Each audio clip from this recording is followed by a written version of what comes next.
Just wait until a few people finally get seated. Thank you very much for joining us here this afternoon.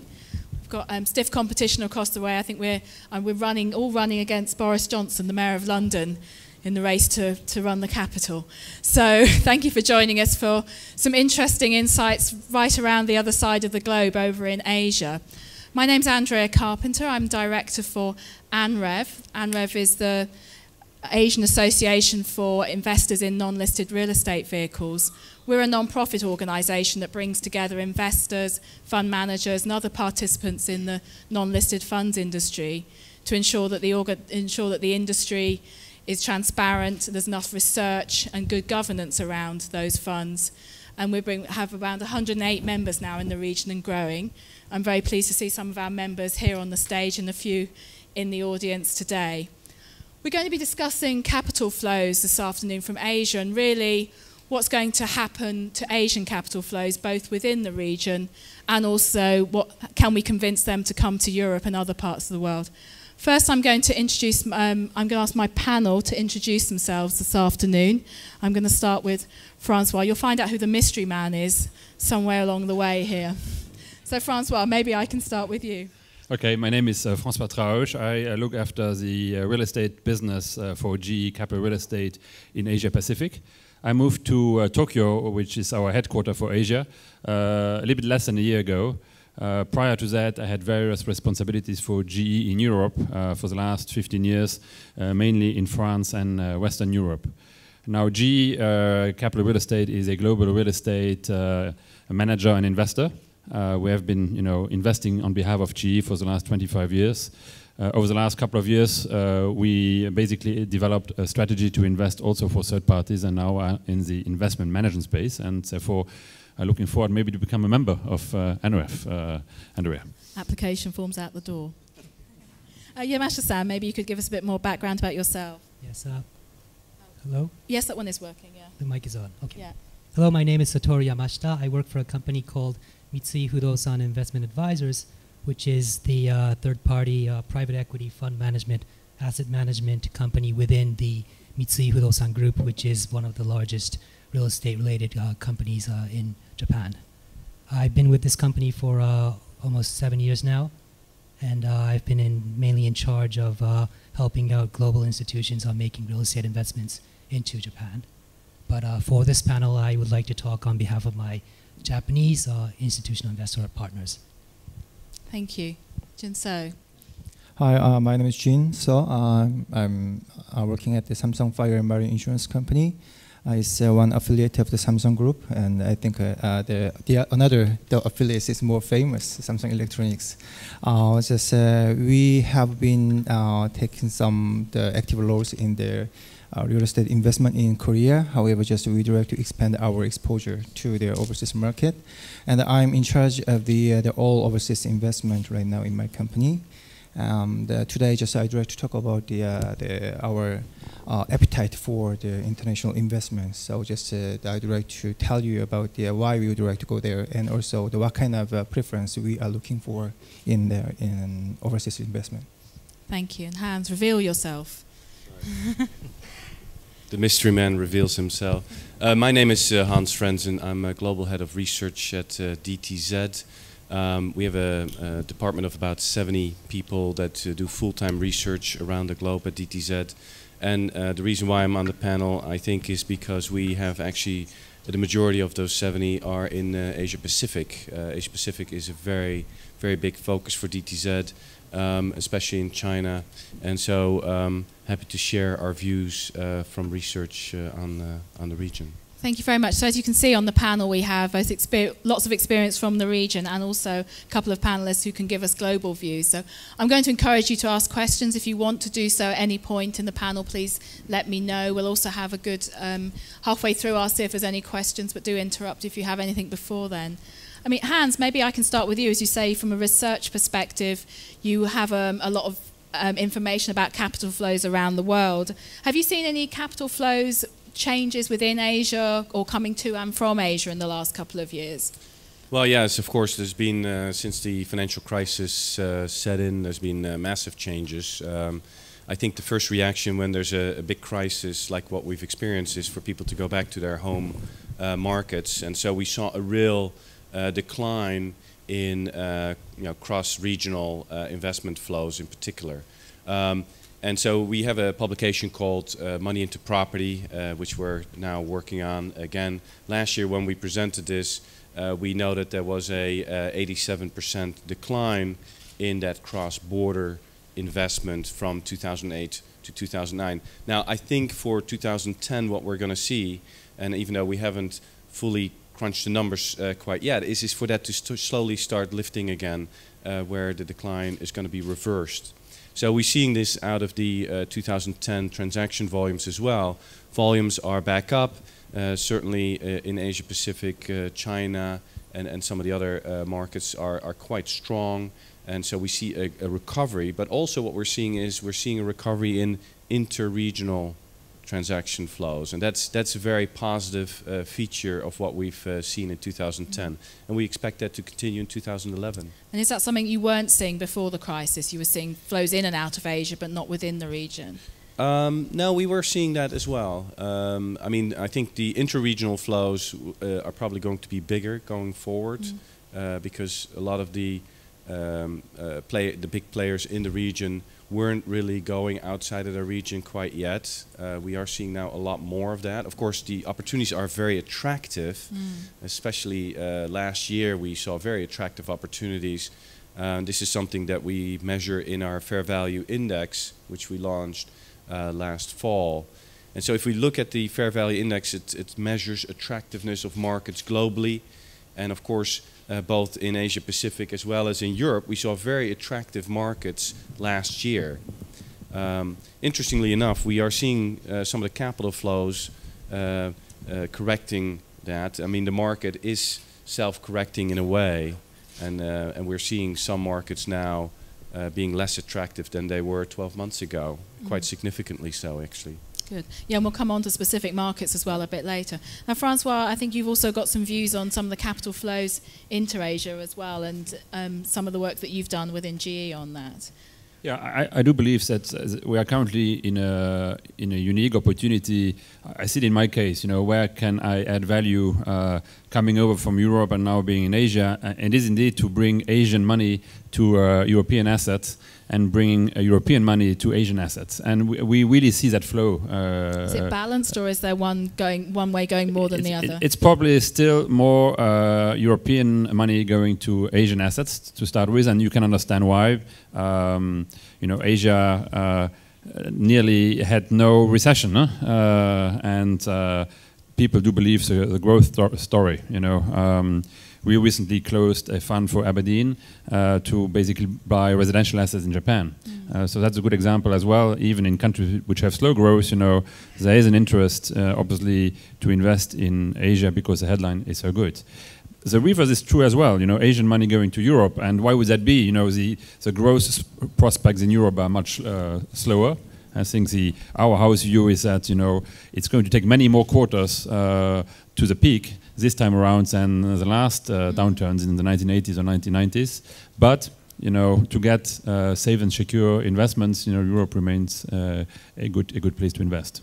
When you see European money coming to Asia, I find, you know, knowing what investors did in the crisis, which is really retreat back to core markets and to core strategies, you know, the perception would be that moving suddenly from Europe and Asia, that would be higher up the risk-return spectrum. So is there a conflict there, or are you just seeing some types of investors going to the other regions? I think there is no conflict in the sense that when they come to Asia, you know, they first sometimes look at Japan. We'll speak about it, you know, deep market, you know, Australia,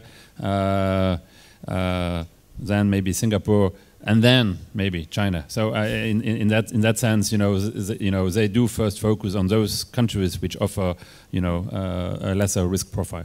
Which I think goes hands to your work on whether you can get a. Yeah, you're not sure about this, where you can get those core returns that would satisfy European investors in the region for the risk they're taking to coming so far. Yeah, I think this is sort of what the index is showing us now. For the fourth quarter index results, we're showing, for example, a market where a lot of Europeans have started to focus in as far as coming into the region, like Hong Kong. You know, the Hong Kong markets, both office, retail, and industrial, in our scoring at the moment are cold. And that is a result, and cold is bad, by the way. Cold means that it's not an attractive opportunity in our scoring. And the reason for that really is that there's a lot of capital that has come in. Now, whether that's all European, I think I sort of doubt that actually. I think it's more inter-regional into Hong Kong. But you know, these markets do correct quite quickly. Initial yields on some of these prime properties in these markets have now come down very, very significantly. And what we're seeing is much more attractive opportunities still in the perimeter. Some of the Indian markets are still looking quite good. There hasn't been a lot of overseas investment focused on that. It's a very difficult market to get into as well. And it takes a lot of time to source the opportunities. But you know, some of these markets are now correcting themselves as more capital has gone into them. Yamashita-san, maybe you can tell us a bit more about the interest levels from investors within Japan at the moment in terms of investing in further into real estate in the region. Okay. I guess most of you would know that Japan has one of the largest capital in the world in terms of pension funds.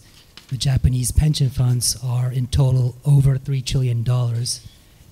Amongst that, most of that pension money actually is for the public pension plans, which will amount to maybe 2.3 trillion out of the 3 trillion.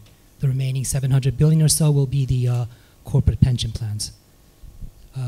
Unfortunately, unlike my neighbor, the Koreans, the real estate investment interest levels for these pension plans are not really back to what it used to be. In terms of our corporate, in terms of our public pension plans, the largest one, which is GPIF, the Government Pension Investment Fund, which is actually by far the largest pension fund in the world, has no allocation to real estate. As for the corporate pension plans, most of them, because of this gigantic public pension plans, most of the corporate plans are actually quite small in size, so it's quite difficult for them to invest heavily into real estate. So what we are seeing right now is these corporate pension plans, because of their size, coming into real estate investments in terms of alternative investments or opportunistic investments.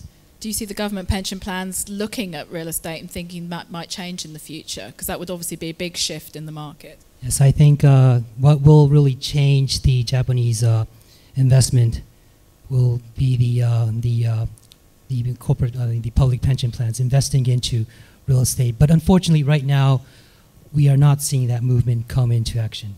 This, again, will be a very political issue, so I guess we need to have a little more stability in the government policies for that to happen. But, you know, things like NPS, that will be a very good stimulus to the market. And if we think about our aging society, our liabilities that needs to be matched in the future, I would say that in the future, the public pension plans will have to invest into. The trends are adding up towards it coming towards real estate. Yes, I think that will be a must. Yeah. Jinso, as in Korea, as Yamashita-san said, it's a very different story. We see your country is probably one of the ones with the most growing interest in real estate. Actually, just for the last 2 years and the other previous 8 years, it has been so important for the Korean investors, because actually the Korean investment market has opened to the foreign investors about 10 years ago. That before 10 years ago, just all the real estate investment was just done for the corporate interest. It was not for investment itself. However, for the last 10 years, just we have produced so many different types of the stories and the investment the stories. And also, it means that we experience one cycle of the real estate cycle. So, after for the last 2 years, just the many of the Korean investors would like to take advantage of our experience of the one cycle. So, which means that for the last 2 years, most of the prime real estate market has the value has been decreased. So most of the investors would like to use such kind of cycles. They would like to be in the market in a bottom line. However, at that point, just as the you told it, the MPS made the good story for the other Korean investors too. And right now, the MPS is one of the biggest the investor in the world, and the other Korean institutional investors would like to follow the same the investment process and style too. So just for the last 2 years, just we the Korean investors have increased our appetite so a lot in prime market and also in our regional the Asian market too. When we look at sort of more bigger picture as to why Asian investors are going to maybe come out of the domestic markets, François, maybe you've had a lot of experience in Europe where a lot of moving out of domestic markets was about returns. Is that still the case, or do you think Asian investors are be driven by diversification needs much more than others have been in the past? I think, as was mentioned, I think diversification is a big element. You have an aging society in Asia, and real estate will produce, returns, which are probably higher than stocks and bonds going forward, depending on the analysis.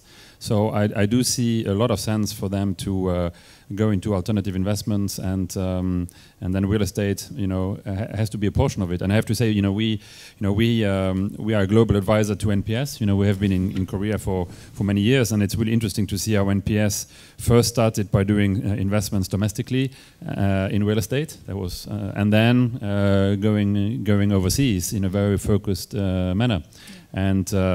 The smaller pension funds will look at the bigger ones and then will follow. So I haven't given up on Japan, because I think if Japan goes, and if these pension funds, which are 3-4 times bigger, if they invest overseas for the same reasons, meaning 2% yields will not do it in an aging society, and so if they go, it could be quite a big phenomena. Yeah, Jin, when you look at your own organisation and other organisations that are interested in real estate already, but now looking outside the borders, what's driving you? Is it diversifications? Actually, at first, we are considering diversification, because most of our investment has been focused only in Korean market. So if there's some some issues within Korean territory, actually we cannot mitigate our own risk. So at first, we should think about the diversification. So that's the one reason. However, right now in Korea, the return is also big the issues to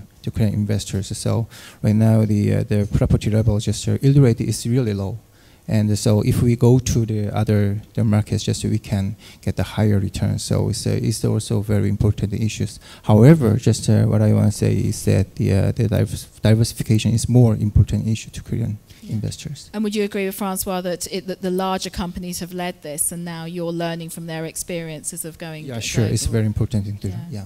Yamashita-san, we hear that the Japanese have to come out of their country at some point. François is convinced it's going to happen, and when she goes, she goes. Do you think it's going to be diversification as well that's going to drive that? Yes, I think in terms of the large public pension plans, I think it would be diversification. Because of their sheer size, it's very difficult for them to just invest in the Japanese real estate market, which really cannot cover their size. Yeah, and I think we see similar trends in Australia with the domestic super funds that are probably breaking out of they bought everything. Hans, you maybe have a view on on Australia. Well, not so much on Australia, but the point is the Australians have actually diversified internationally much earlier already. And we've went back home for a while.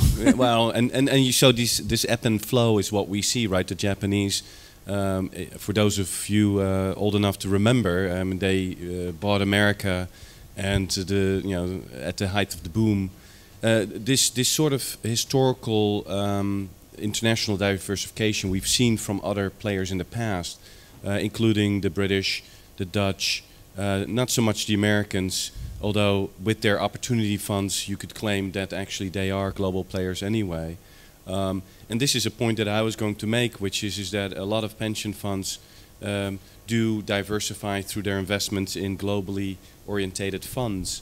They give money to a fund manager that can invest anywhere in the globe. And what we're talking about is bilateral investments, without a fund manager in between. But the thing is, what we are seeing still is a high degree of flexibility with third-party fund managers. About 50% of the capital that is currently available is able to invest in multi-jurisdictional regions, which means that you're not tied to a particular country. And that is, of course, a good idea, because diversification in itself should never be a target. Diversification and enhanced returns, that together should be what you're focusing in on. You're not going to diversify in a market that you expect to see negative returns on. And which is why the timing of, certainly of Asian investors coming over to Europe, and perhaps also for European investors to go back into Asia, is occurring after the crisis is subsided now. So that was what I was going to add. François, I don't know if one area we haven't talked about, China. I don't know if you're looking at China as well in terms of them getting more interested in real estate to begin with, and then maybe thinking about doing stuff outside the country. I mean, GE as an industrial company is very big in China, you know, and is a big player in China, believes in China. I think as a real estate business, we have to be much more cautious, because China is still a development market more than an investment market.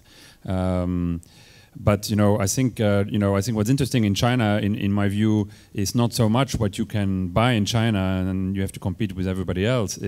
I think it's more importantly, to what extent you can bring Chinese money outside of China.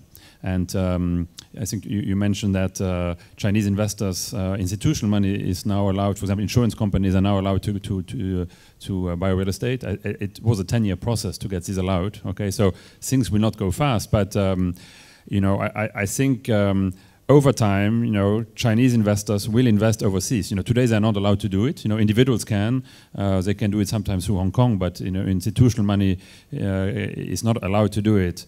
But that eventually will happen. And I think the biggest play in China is probably, getting to know all these investors, and then eventually, bring them outside of China to other Asian countries. They have started a little bit, and then more importantly to Europe and to the United States. Have you seen them active already outside China? Because if I hear sort of the Korean experience and the Japanese experience, they learn in their own markets first, and China's a pretty big playground to play in for a while, isn't it? I mean, Chinese are investing in Japan as individuals.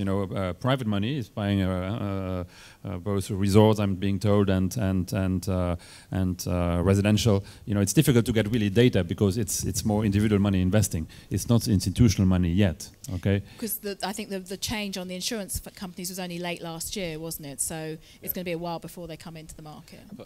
Probably, yes. Yeah. Plus also, those regulations are only for domestic investment in property, right? Not for overseas investment. And as I understand it, these regulations haven't been confirmed yet as far as what the exact time frame is. Yes. They were just proposals that were being discussed. Of course, we're getting very excited because the potential is, of course, quite significant. But the government can change their mind both on the upside and the downside. They can speed things up quite quickly if they think it's the right thing. They can also slow things down. And I think that's where the risk also for China is on the policy side. Because as an investor, you don't really know what to expect. Because the advantage of the Chinese political environment at the moment is that they can act very, very quickly on a national basis and have results straight away. So if they limit lending on second homes or third homes by limiting the loan-to-value ratio, or even prohibiting any kind of lending on those kinds of loans, okay, that will have a very quick impact on the local market. Yeah. But quick impact, good and bad. They exactly. can withdraw legislation as quickly as they can put it in the market. Yeah. I'm also interested in how you're going to invest outside your borders. Jin, maybe you can tell us, have you looked at a range of options on how to invest, from directly owning your own buildings to non-listed funds to joint venture club deals? What's your view on those types of approaches? Actually, so far in Korea, most of the investment by the institutional investor has been through the club deal. So just when we go to the markets, so we try to follow the same way. So right now, just several Korean investors are considering some investment in US and UK and other European markets. The most of the deals are just through their club investment. So we are going to follow the same way. However, after we make some successful positioning in such markets, in prime markets, we are going to use some different ways of the investment. So in case of UK, European markets, and also in the US, there are lots of the indirect investment. However, it's not popular in Korea right now, so which means that we are not familiar with such kind of approaches. However, after making some successful stories in the market, just we are going to put our money through some indirect approaches. So the first one is a club. So club deals, you're comfortable with a smaller group of investors, a bit more control, so you can understand the process? Yes, that's right. Actually, in case of the most of Korean investors would like to get some like a control, the ownership over the property. So we'd like to take some management by ourselves. So just we would like to make some small group of the club and then make some management by ourselves through some like a fund or something. And François, that's sort of very much your approach here as well. Yes, absolutely. And that's the trend we're seeing, I think, currently, especially the larger ones. They don't really want to invest in discretionary funds. I think maybe one of the lessons of the crisis is that they want to know who is the other investors with them, and they want to have control. And therefore, club deals, JV, is currently, for the time being, the preferred structure. But does that restrict that approach to sort of the larger investors, essentially, because the small ones maybe don't have the capital to really have a significant stake in the club deal? I think the smaller ones haven't really ventured yet in a big fashion outside. So today, what we're observing is yes, indeed, for the larger ones. Yep. Yeah, then I think for the smaller investors, they have to see the benefits of those club deals and try to convince managers to sort of replicate those in bigger funds. Yamashita-san, do you see what type of approach happens in the Japanese market at the moment? I know there's lots of J-REITs and stuff. What's the main approach for real estate investing there? Direct or non-listed funds, club deals? You mean for the domestic investors? Yeah, for within domestic investment and for those considering going outside. I see. For those considering investing outside of Japan, right now most of their allocation is actually in listed REITs in the US and any other countries. There isn't that much exposure to direct investments by the Japanese institutions. There are some corporate pension plans who are already investing into opportunistic development in mainland China, but that is really a minority. And domestically listed funds as well? Yes. Yes. In terms of domestic investments, I think a lot is into the Japanese J-REITs. There was a lot of allocation into the private funds, but most of that went badly. So right now they're trying to sort of restructure their investment strategy and go into a more direct.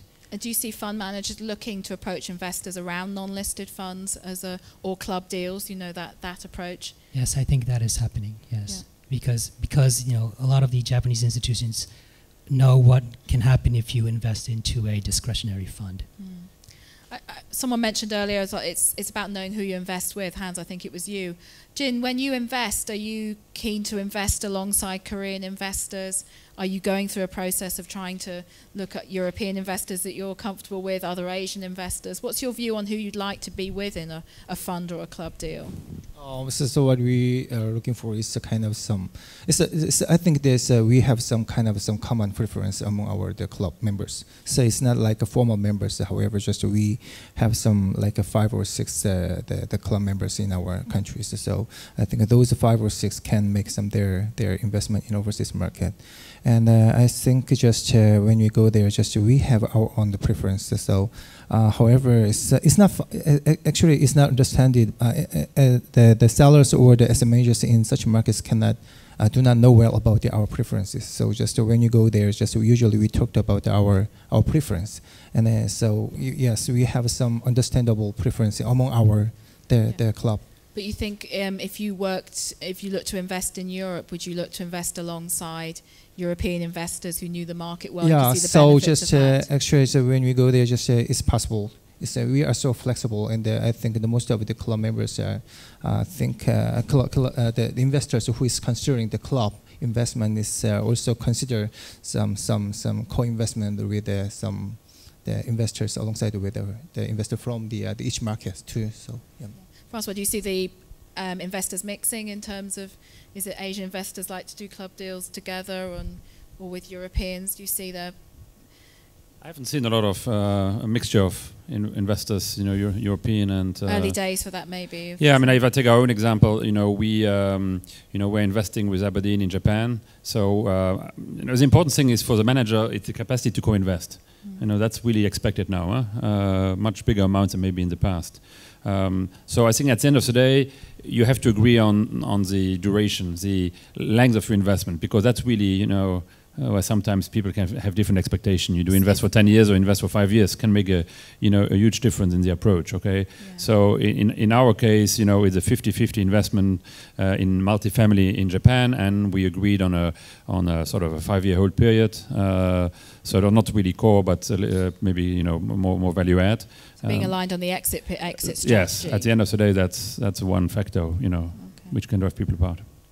Hans, do you think investors' appetite for risk has changed? Yeah, I think it has. I mean, I think it's gone all the way down to no appetite at all about 2 years ago, and now people are starting to come out of that again and accept, you know, risk as a normal course of business. I mean, that's what investment management is supposed to do, right? Is manage risk. I think what we are seeing is this massive correction on the prime markets. I think the next phase really in the recovery is for people to start focusing on secondary quality properties. Of course, in the Asian context, it's always a bit more tricky because there's not a lot of available stock anyway in most of these markets because they are being freshly built up. And so, but you know, I think a focus on value add opportunities will certainly start to increase because the initial yields on some of the prime opportunities that are now being priced in the market are so low and perhaps unattractive that if you want to make returns that are a bit more in line with what you're targeting, you'll have to take more risk. As long as you know how to deal with that risk, there's no problem. Yeah, François? I mean, our experience, for example, if I take Japan, is that you know, we have 7 billion of investments in Japan. You know, where we performed well has been our investment in Tokyo. So you can really see that Tokyo as a city, you know, remains a very attractive place. Where we have suffered most is in the secondary cities, regional cities in Japan, where you can, where the negative headline of Japan, you know, slower demographics and so on, you know, you can really feel it strongest. So I would think maybe this time around, maybe there will be a bigger focus on the bigger cities. Maybe at the expense of maybe the smaller cities. But I mean, but as you say, competition's got so strong down the prime end of the market. But what risks are then investors going to take next? Are they going to take vacancy risk, development risk? Where are they actually going to play out that shift towards the secondary properties? Well, I think I'm generalizing clearly. In some markets, that recovery is not as far ahead yet as in others. But if you have a market as Hong Kong, which has quickly corrected, you know, you do need to go into higher risk opportunities to make the same return that you could have done last year.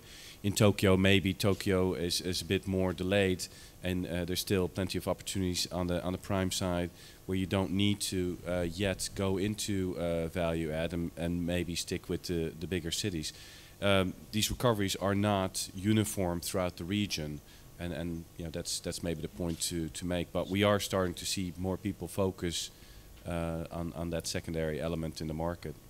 Jim, what's your appetite for risk? Are you looking at core approach, opportunistic? Yeah, actually, just as I already mentioned this, right now we are in a process of the some first stage of the overseas investment. So that's thus we would like to be in very stable market first. So in the we usually looking for some chance with a low risk. So usually what we are looking for is just a core.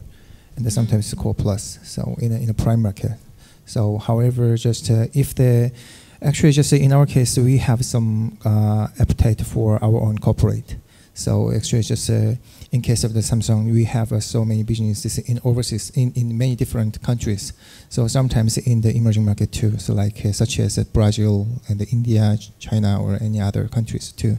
So in those cases, so because we have the business over there. So just even though we can be exposed more higher the risk over there, just so we'd like to take the position over there too. However, just only for investment purpose itself, just so we'd like to take the low risk opportunities.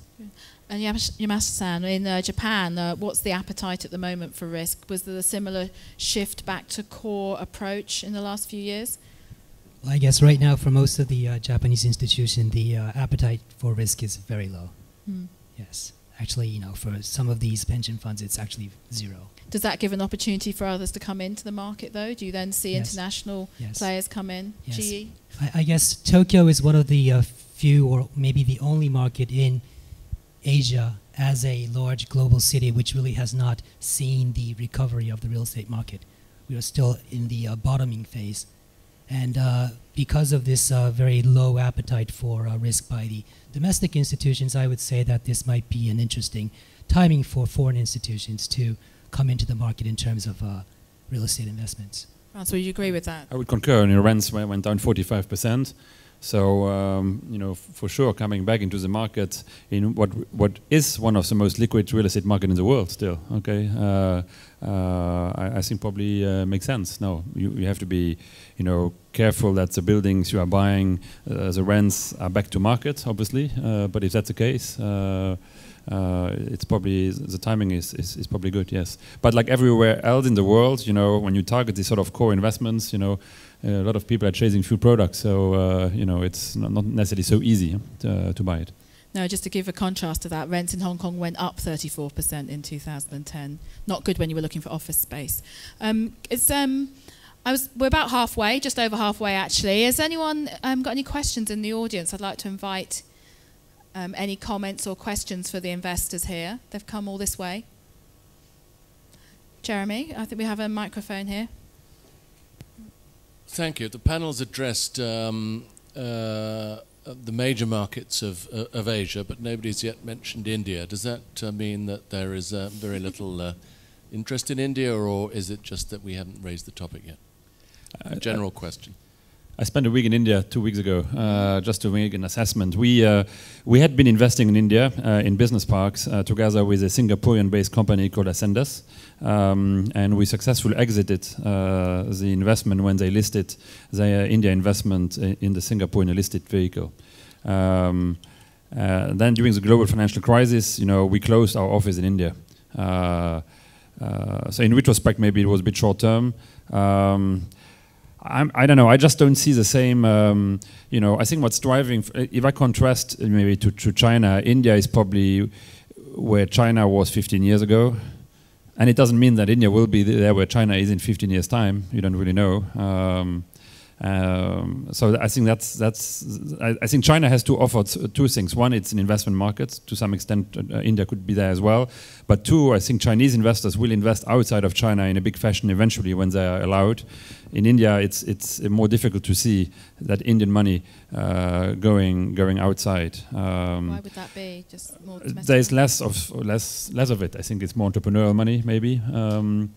But I have to say, you know, I went down to Bangalore and I was really impressed by the type of developers. You know, those developers who have been in contact with multinational companies to build their business park according to specific specifications are highly professional. You know, much more than anywhere else. Okay, so the southern part of India is really the sort of reliable part of India with the professional developers. So I was quite impressed by the quality of the developers. But probably a long shot to invest unless you have purely opportunistic money at this stage. Jin, any interest in India? Actually, just I wanted to say something about just the Samsung, the fire and marine insurance, and the other affiliates of the Samsung Group. So we try to invest in the Indian market. A few months ago, it was maybe the May or June of the last year. And however, because of the internal risk in market itself, just we stopped all the process. And at the time, just we tried to buy some land and we tried to develop the project. However, actually, the seller, they stopped all process, so we couldn't do any more. However, just right now, just if we can find a good chance over there, we would like to make some. Or we would like to make investment over there, and also just as I told you that when we go to some emerging markets, just we would like to go along with our own strategy of the Samsung All Group. So actually, right now the affiliates of the Samsung Group has so many business in India, including electronics and also the other like insurance and so many things. So just our investment is getting along with some our own business too. So we are strongly interested in the India. However, the first one is just we try to mitigate the risk as much as possible. It's so high over there. So you say it's a risk. It was an investment for your businesses out there, or actually, just in our cases, in case of the Samsung, we have so many different types of the industry. So financial and the manufacturing related things. So just financial groups would try to invest in there, and the manufacturing and the other some industry can use the property or some, and then after stabilizing the income of the properties, just we can sell it with a high return to the market. So it's our own strategy for such kind of the emerging market. What's the view on India from DTZ's point of view, Hans? Well, the view from DTZ Research is that a lot of the Indian markets are actually quite attractively priced. And that's because a lot of international investors are not focused on those markets. Perhaps for obvious reasons. There was a phase of it, though, wasn't there, a few years ago when they looked at India? Yes, but I think apart from a few players, not a lot of them have actually gone in and out yet. So there's not been a full round trip of investments. So people did go in, but they haven't come out yet. So they don't know if it's been a successful investment or not. And I think that's one of the drawbacks. Of course, doing business in India is very difficult. It takes a lot of time. There's a lot of issues to deal with.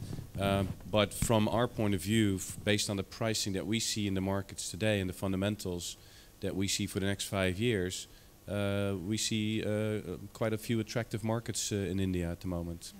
Dietrich, I see you're holding the microphone, or you were. Yeah, just a quick question for Jinseo. You reiterated what your colleagues in Korea said at this EUCCK conference in November, and which is when we go to a different market, we want to have control and we want to be there directly involved. I'm still puzzled a bit about the message, because normally when you want to go to the other side of the world, you start off a fairly low knowledge base, right? So you should, in theory, I mean, that's how a lot of people do it in Europe, work with a manager, and then when you learn more about the market, you probably do your own more controlled investments, where you do co-investments and call the shots, because you feel, how is it that the Koreans started the other way around? Actually, yes. So we are considering some control issues. So importantly, in Korea, there's some cultural background of our investors. So for the last of the 30 or 40 years, is the most of the corporate would try to own the property by themselves, and so actually the leasing by the big corporation has not been popular in Korea. They would try to own, and they would like to show what kind of property they have or something. So it's very strongly related to our investment type too. However, in case of the overseas market, just we think about the control issue too. However, when we mention the control in overseas market, it's not like the 100% the measurement of something. So when we work together with the asset managers in local markets, just we give them some discretion, and then I think we understand and also we believe that the asset managers in the local market will work best for us. However, if there's some problems with the properties, for example, if there's some kind of some damage or something, just we try to be reported directly, and then just we try to handle. It means that it's not the fix the problem by ourselves, but we try to give our own the view or our own orders to the asset managers, and when asset managers when asset manager deal with such kind of problem, they are going to put our view on some such kind of issues. So it's the concept of some control of the properties. So it's not necessarily control. Sometimes it's making sure you have the right lines of reporting. And yes, right. Yes, yeah. That's very important. So that's why we are considering the club direct investment, the two other than the fund investment. In case of fund investment, for example, in case of the open-end, the commingled fund, there are lots of the properties in one fund, which means just we can get the number or we can get the report. However, it's kind of just a summary or something. However, in case of the club investment, it's a little bit different. It can be more detailed and it can be more direct to the investors too. Yeah, I've got a question at the back. Thank you. Good afternoon. My name's Farouk. I'm from Silverline, Bangalore. I heard the gentleman comment in Bangalore. He liked it. Wonderful. And I think it's real value for money. It's the cheapest city in India and one of the best cities to live in. And the kind of values that you're getting there, I don't think you can get it anywhere globally. The only poor thing about that is the infrastructure outside is not in line with international standards. But we're getting there. Thank you. I just wanted to say that. Actually, I should add that... See the gentleman for further details. I know, right? Actually, I should add, like, if I take the example of G as an occupier, you know, the needs in India will increase by 50% over the next few years. So I think the occupational market could get much stronger here. That's a good link on to other markets you're interested in. Where else are you looking in Asia first? We have invested in Singapore. You know, people say about Singapore it's Asia for beginners because you have transparency, you can see the market. I mean, our own experience is that, you know, it's a highly volatile market. You have to be very close to the market. You know, we bought an asset there. The rent was at 7, then it went to double to 14. You know, we bought it for 80, and then we sold it for 120. Now it's back to 80. So it's a highly volatile market. So you really have to be very close. It's maybe a more complicated market than it sort of might appear. But you know, Singapore is one of the winners, you know, of the crisis in terms of, you know, companies locating there. So, you know, for sure, a market an investor should be looking at. Do you have another question over there? Yeah, okay. Yes, good evening. Excuse me, I have a question just to ask. If I give you, say you have an access to X amount of dollars today, and I would like to invest in high-end residential units, can you name for me 3 top cities, taking into consideration the appreciation as well as the yield, combination of both? I could do it where I want to live, but I don't think that's what you want. mentioned? Who wants to go? Go on, François. Bangalore? No. We own 15,000 apartments in Japan, okay? But we stay away from the high end. You know, we go for the standard 1-bedroom studio type of apartment, and that works well. You know, that's probably a more interesting market than going for the higher volatile high-end market, which we are not an investor in. Jin, high-end residential on your other agenda? Other cities than Tokyo, or Japan? In Japan, François, was it all? Oh. Well, I guess as long as you sort of stay with the average family, you know, multifamily type condos, I think it's safe to venture outside of Tokyo into any other major city which still has some sort of positive inflow because of the urbanization which is occurring in Japan. So I would say for residential, Tokyo, of course. You can also go to cities like Osaka, Nagoya, Fukuoka, which also has a pretty dense population and a need for high-quality residential. Jin, are you looking at that sector? Actually, I'd just say there's no chance for Korea. Actually, the most of the residential in Korea is related to some public policy. So it's not like the investment purpose only. So it's so different types of investment in Korea. So when we think about the investment by the institutional investors, just always the residential is excluded from our viewpoint. So, okay. Hans, any view on residential, high end or otherwise? Top 3 markets he wanted. Not really. We don't really cover residential markets from a research perspective at the moment. Sorry. Okay. Any other questions? No. Well, I was just talking about sort of good locations. Yamashita-san, where would you encourage your investors to invest at the moment within the Asia region? What are the top markets for you? Outside of Japan? You can include Japan. I'll allow it. Okay. Well, I guess in terms of opportunistic investments, we do see a lot of potential in mainland China. There are some investors who already are into. As a developer, Mitsui Fudosan has quite an interest in mainland China. We are doing multiple development there. But I guess in terms of our global investments, right now for core markets, we don't really have to stay within the Asian region. We can also go outside into the other major global cities such as the New York, Washington, D.C., London. We aren't really there yet because there has not been that much investment by the institutions. But this is something that we are looking forward to in the future, and this is something that, as a fund manager, asset manager, Mitsui Fudosan Investment Advisors would like to help out our domestic clients as well.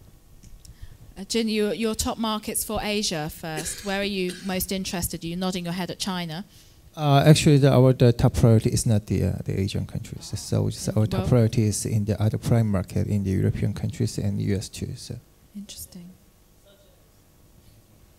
Such as the UK and some Paris, Frankfurt, and Berlin, and yeah. Why are you skipping over at the rest of your region? Why are you straight to Europe? Actually, the most of the countries in this Asian region is the emerging market. So when we consider our own regions, I mean the Asia is we consider the Sydney and Melbourne and Tokyo. So as I told you, at this point, we are looking for chance in some global prime cities. Yeah, right. Yeah. So because actually we'd like to look for some market with a high rate of the liquidity and also some high rate of the some good governance of the country or something. So which means it's a very low the risk, and even though we cannot get some higher return, so strong top tier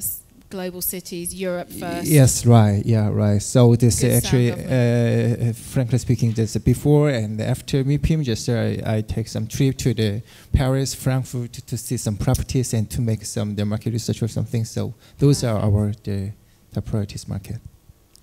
For us, it would be Japan, Korea, Australia. Australia is an interesting market, very strong local domestic market. Yes, and very strong cities, actually. You know, people think about Sydney, but Melbourne, Perth, Brisbane, they have, good, strong cities in which to invest. So, we like Australia. Mm. And what's your view? Where would you think Asian investors like to go to in Europe?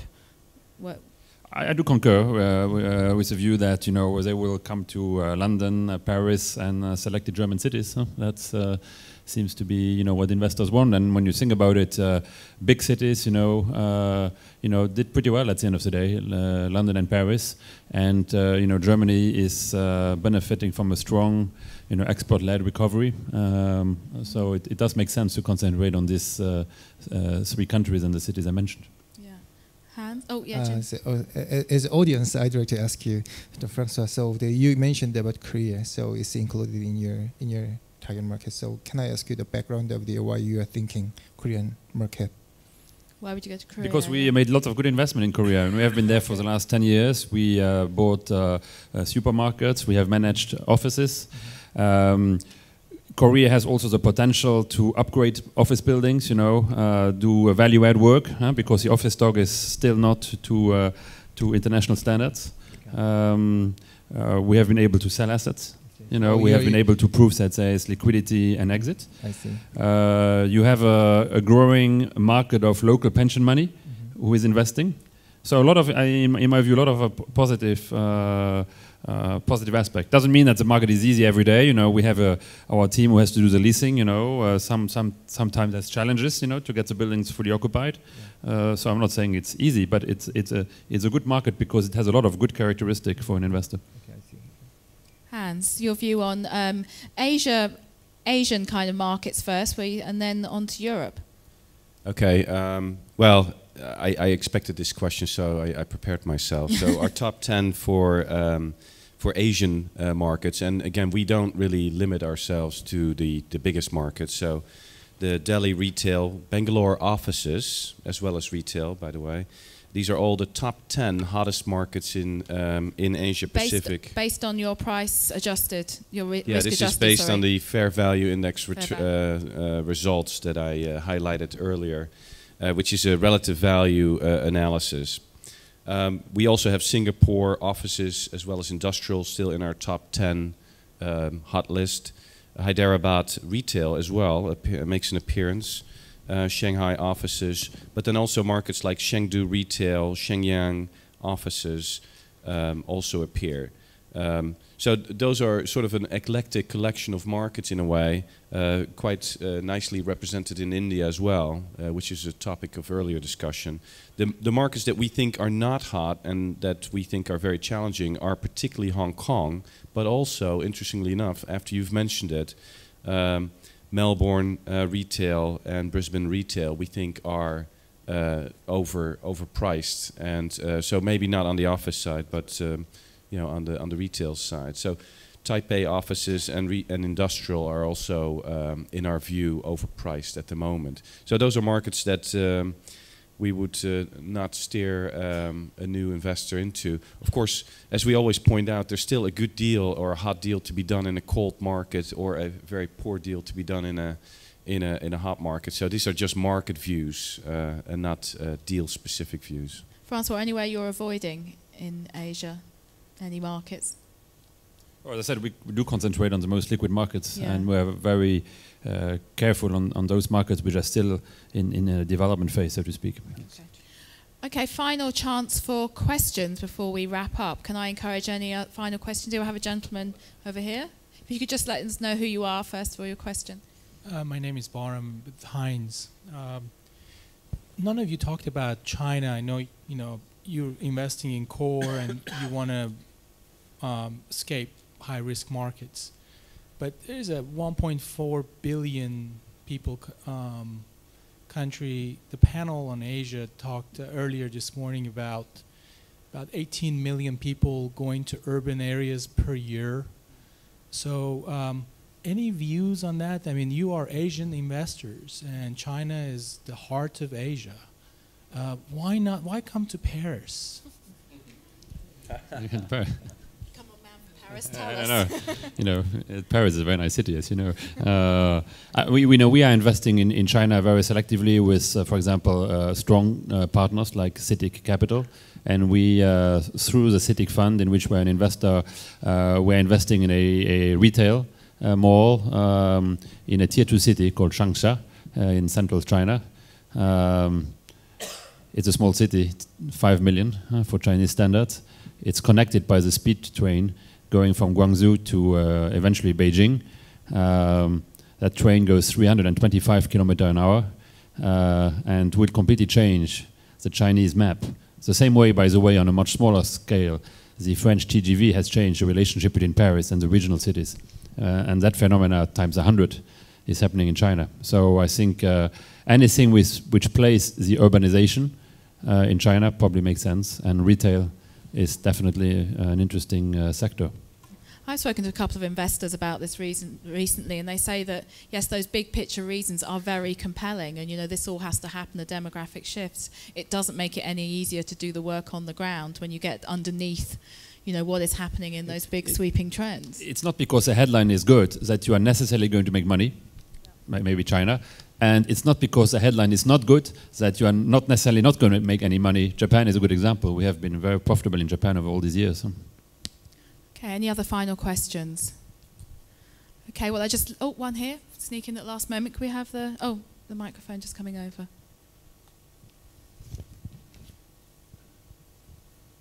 Yes, I wanted to ask about Korea. How do you factor the political risk regarding North Korea when you consider to invest in Korea? That was one first question. And the second one, maybe for Mr. Vrensen, can you give us a rough idea of the yields we can expect for the main cities in Asia? Okay, should I do first? Go ahead. Okay, I see. Yes, political risk is one of the so important issues in Korea. However, just frankly speaking, I have worked in North Korea for 4 years. So I stayed there for 4 years in North Korea. And while I was working there in North Korea, I felt that they do not have any kind of some power inside. So right now, to survive, actually right now the North Korean people, North Korean government would try to show their power something. However, inside they do not have anything. There's nothing inside. So even though we have some conflicts between the South and North Korea, I'm not sure, but if the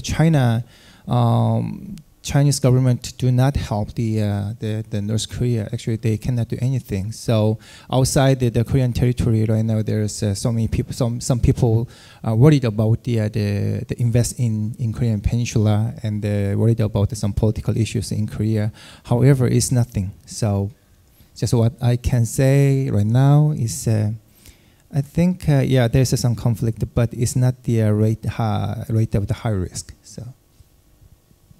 And Hans, some views on yields, please. Yes, yields. Expected yields. Well, of course, it depends on the market. As you can see from our scoring framework, we have very different views on individual markets, which means that the yields vary quite widely. So for some of the Hong Kong markets, we're seeing yields at 3 to 4% initial yields, which is very, very low. Of course, on a total return basis, you might still do quite well because of income growth coming through. And that's really the Asian story, is really about income growth. And so if you compare the Asian markets on a regional level with some of the European markets, the income growth is expected to be much more attractive. Of course, you're paying for that in some of these markets now quite a lot. And the question is, are you overpaying for income growth, and is the income growth going to be as strong as people currently expect it to be? And that's the real question at the moment. Of course, in other markets outside of Asia, the question is really one of a market that's been recovering, but where capital values were very depressed, where there's still significant issues with bank debt and lending issues that need to be resolved. And not just on the property level, but also on a sovereign level as well. It's about capital value recovery and not so much about income growth. So it's a general answer perhaps, but we can give you some more specific data on individual markets of your choosing. Okay, well, thank you very much to my panel here. Very interesting panel. They'll be staying around for just a few minutes after panel, so do please come and say hello. Could you please join me in thanking them for giving some very interesting insights on Asia this afternoon? Thank you.